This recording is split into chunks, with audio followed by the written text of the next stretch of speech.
జీవి దూడ. రమ్ము అనే రెండవ జీవి చెప్పుట వింటిని. అప్పుడు ఎర్రనిదైన వేరొక గుర్రము బయలువెళ్ళెను.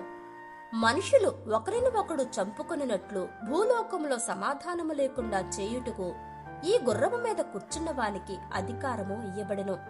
మరియు అతనికి ఒక పెద్ద ఖడ్గం ఇయ్యబడెను.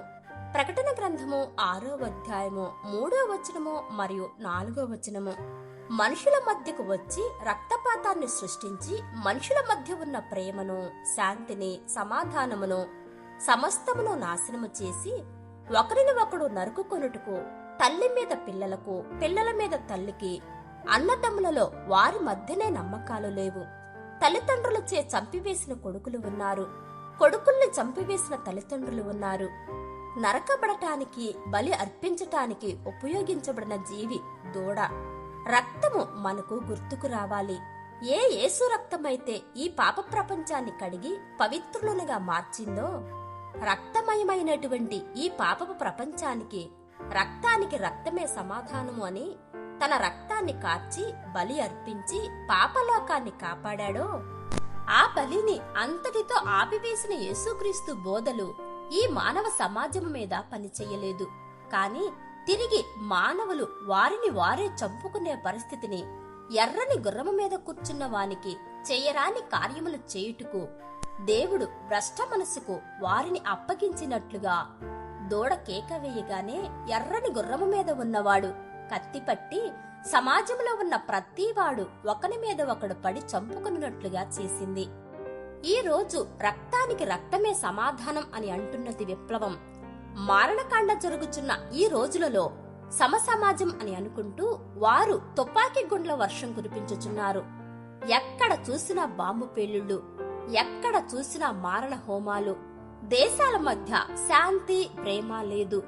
ఎన్ని భద్రతా మండలులు ఉన్నా, మండలులు ప్రతిరోజు కూడుకొనినా ప్రపంచంలో ఎక్కడ చూసినా యుద్ధఘోష, నరబలి. చేయరాని కార్యములు చేయుటకు దేవుడు భ్రష్ట మనసుకు వారిని అప్పగించను. కనుక ప్రపంచమంతా విచ్ఛిన్నమైపోతున్నది. మరియు మీరు యుద్ధములను గూర్చియు యుద్ధ సమాచారములను గూర్చియు వినబోదురు. మీరు కలవరపడకుండా చూచుకొనుడి. మత్తయి వార్త 24వ అధ్యాయము 6వ వచనము మరియు 7వ వచనము. నా ప్రేమ ఈ సమాజము మీద పనిచెయ్యదు, నా బలి ఈ సమాజము మీద పనిచెయ్యదు. సమాజము చెడిపోతున్నది. నా రక్త తర్పణ ఈ సమాజము స్వీకరించదు. నా ప్రేమను ఈ ప్రపంచము అర్థం చేసుకొనదు. జనము మీదకి జనము, రాజ్యము మీదకి రాజ్యము లేచును. ఎర్రని గుర్రము మీద కూర్చున్న వానికి ఈ అధికారము ఇయ్యబడినది.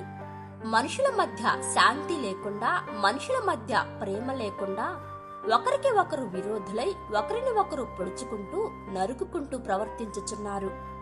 అప్పటి వరకు సంఘములో కలిసికట్టుగా ప్రేమగా ఉన్నవారు కులాల పేరిట విడిపోవచ్చున్నారు. ఇంతవరకు భారత జాతిగా ఒకే జాతిగా పిలవబడిన వారు మతాల పేరిట, వర్గాల పేరిట విడిపోవచ్చున్నారు. ప్రపంచములో ఎన్నో సమావేశాలు మానవులంతా ఒక్కటే అని ఏర్పాటు చేసుకున్న ప్రపంచంలో ఉన్న ఎంతో మంది అధినాయకులు నీ దేశము నా దేశము అని భూతగాదాలతో విడిపోతున్నారు. మీలో యుద్ధములు, పోరాటములు దేని నుండి కలుగుచున్నవి? మీ అవయవములలో పోరాడు భోగేచ్ఛల నుండియే కదా మీరు ఆశించుచున్నారు. కాని మీకు దొరుకుటలేదు. నరహత్య చేయుదురు, మత్సరపడుదురు, యుద్ధము చేయుదురు, కాని దేవునిని అడగనందున మీకు ఏమీ దొరకదు. యాకోబు పత్రిక 4వ అధ్యాయము 1వ వచనము మరియు 2వ వచనము. ఆయన సింహాసనము క్రింద ఉన్న బలి అయిపోయే ఆ జంతువు దూడ. అది కేక వేసినప్పుడు ఎర్రని గుర్రము మీద ఉన్నవాడు కత్తి చేత పట్టుకుని ఈ మానవ సమాజమును రక్తపుటేరుగా మారుస్తున్నాడు. చివరికి అది ప్రపంచాన్ని శ్మశానముగా మార్చబోయే స్థితికి తీసుకుని వెళ్ళుచున్నది. జరగరాని కార్యములు జరుగుచున్నవి. మరి దేవుడు ఏమి చేస్తున్నాడు అని చాలా మంది నాస్తికులు, హేతువాదులు అడుగుచున్నారు. మూడవ జీవి మనుషుని ముఖము వంటి ముఖము కలది. ఆ సింహాసనము క్రింద మరి ఒక జీవిని చూశాను. రమ్ము అని ఆ మూడవ జీవి చెప్పుట వింటిని.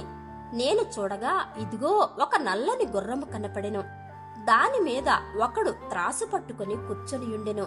మరియు దేనారమునకు ఒక సేరు గోధుమలు అనియు మరియు దేనారమునకు 3 సేర్లు ఎవలో అనియు నూనెను ద్రాక్షారసమును పాడు చెయ్యవద్దు అనియు ఆ 4 జీవుల మధ్య ఒక స్వరము పలికినట్లు నాకు వినబడెను. ప్రకటన గ్రంథము 6వ అధ్యాయము 5వ వచనము మరియు 6వ వచనము. పొదుపు పేరిట జరుగుచున్న నల్ల బజారు నల్లని గుర్రము మీద త్రాసు పట్టుకుని ఒకడు కూర్చొనియుండెను.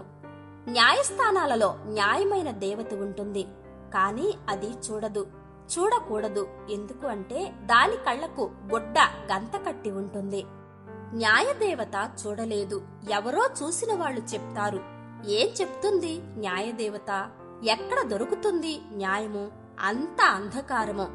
ఆయన మనలను అంధకార సంబంధమైన అధికారములో నుండి విడుదల చేసి తాను ప్రేమించిన తన కుమారుని యొక్క రాజ్య నివాసులునిగా చేసెను. కొలస్సీలకు రాసిన పత్రిక 1వ అధ్యాయము 13వ వచనము. ఈ లోకమంతా చీకటిలో ఉంది, ప్రపంచమంతటిని చీకటి కమ్మింది.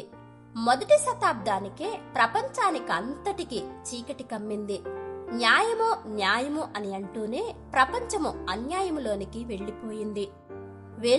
వెలుగు అంటూనే చీకటిలో జీవిస్తున్నది ప్రపంచము. వెలుగు సంబంధిని అని చెప్పుకుంటూ చీకటిలో నడుస్తున్న ప్రపంచము ఇదే. న్యాయము, పొదుపు ఉద్యమాలు అని ప్రారంభించుచున్నారు, కాని అంతా బ్లాక్ మార్కెటే. 4వ జీవి పక్షిరాజు. రమ్ము అని 4వ జీవి చెప్పుట వింటిని. అప్పుడు నేను చూడగా, ఇదిగో పాండుర వర్ణము కల ఒక గుర్రము కనపడెను. దాని మీద కూర్చున్న వాని పేరు మృత్యువు.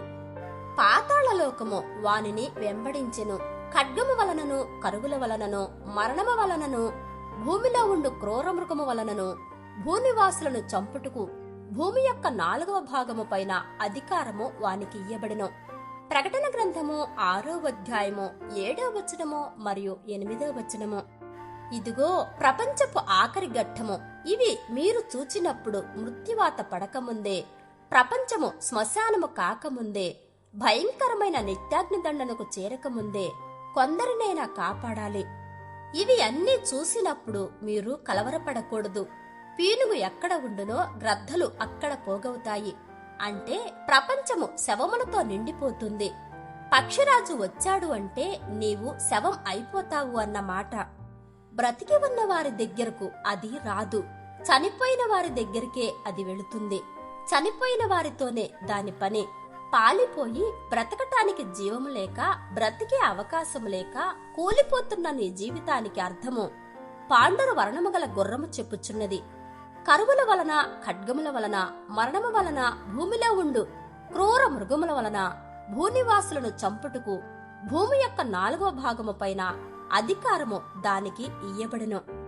పక్షిరాజు వేసిన కేకకు వచ్చిన ఆ పాండుర వర్ణము గుర్రము మీద ఉన్న మృత్యువు మొత్తం ప్రపంచములో అనేక మందిని పాతాళలోకానికి తీసుకుని వెళ్లటానికి వస్తున్నాడు.